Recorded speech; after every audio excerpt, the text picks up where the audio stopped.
டே 23ங்க. ரொம்ப சூப்பரா அந்த டே ஸ்டார்ட் ஆச்சு. காலையில பார்த்தீங்க அப்டின்னா, நான் மட்டும் ஏந்திச்சு கெளம்பிட்டேன்.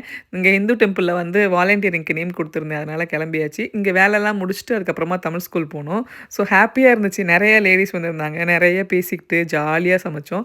இந்த எக்ஸ்பீரியன்ஸ் பார்த்தீங்க அப்டின்னா, எனக்கு எப்பயுமே ஒரு ஹேப்பி வைப் குடுக்கும். எனக்கு போய் அங்க போய் சமைக்கும்போதெல்லாம் இந்த தலையில கேப்பெல்லாம் போட்டுக்கிட்டு, இந்த வேலையெல்லாம் பெரிய பெரிய பாத்திரம்லாம் பார்க்கும்போது, நான் ஒரு பெரிய செஃப் அப்டின்னு சொல்லிட்டு என் மைண்ட்ல வந்து எனக்கு ஆசையா இருக்கும். ஸோ அதனால எனக்கு ரொம்ப புடிச்ச ஒரு வேலை அப்படின்னு சொல்லுவேன். இங்க போய் சமைக்கும்போது எந்த ஒரு ஃபீலுமே இல்லாம ஹேப்பியா அப்படியே ஜாலியா செஞ்சுட்டு வரலாம் அப்படின்னு சொல்லி தோணும். இன்னைக்கு மெனு என்னன்னு பார்த்தீங்க அப்படின்னா, இட்லி, பொங்கல், சாம்பார், வடை, அதுக்கப்புறம் வந்து ஸ்வீட் பொங்கலும் இருந்துச்சு. நம்மளோட பொங்கல் செலிப்ரேஷன் போச்சு இல்லையா? அதனால பயங்கர ஹேப்பியா இருந்துச்சு. அந்த நெய், முந்திரி பருப்பு, பெரிய பெரிய பாத்திரம் எல்லாம் பார்க்கும்போது, எல்லா வேலையும் முடிச்சுட்டு ரொம்ப ரொம்ப ஹேப்பியா இன்னைக்கு தமிழ் ஸ்கூலுக்கு கிளம்பி போனேன். இந்த மாரி வைப் உங்களுக்கும் பிடிக்கும் அப்படின்னா எனக்கு கீழ கமெண்ட்ஸ்ல சொல்லுங்க.